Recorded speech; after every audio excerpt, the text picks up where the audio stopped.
Hi everyone! Hi mga lalabs! For today's video ay ayan po, magkilaw po tayo kasi may naglalako po dito ng lopoy na isda. Masarap po yan sa kinilaw at nakabili din kami ng para isugba. So ayan ang aking mga sisters. Sila po ang naglilinis. So pa-video-video lang po tayo. At ganito pala kami dito, magsama-samang magluto kung anong dapat lutuin na pagkain. At ayan ang aking mother inahan. Nagantay lang siya. At ito na ang kanyang mga panakot. So may mangga po tayo. So lagyan natin ng mangga kasi masarap kasi wala kaming pipino. At nahiwa ko na pala siya. At ang ating isda ay hiwain ko pa yan. O so tapos na nating nahiwa. At timplahan na natin ang ating kinilaw mga lalabs. Ulam for the day is kinilaw at sinugba. Tanghalian na po namin ito mga lalabs, no? So ayan na po, tapos na nating natimplahan at kain na po tayo.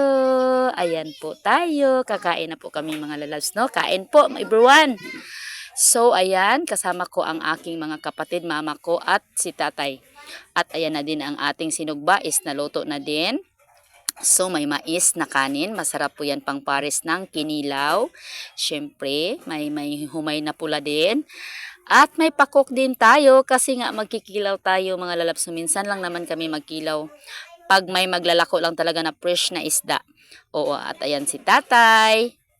O, diba?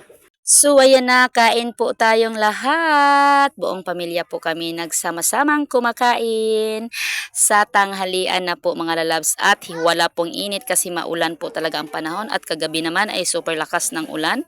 Nagbaha po dito sa likod ng aming bahay. So, marami pong lugar ngayon ang nagbaha, no? Ingat po tayong lahat mga lalabs. Dahil po may bagyo po talaga kasi masama po talaga ang panahon. So, kakain na kaming lahat. Ayan, sama-sama kami mga lalabs, no? Enjoy sa tanghalian na super lamig-lamig.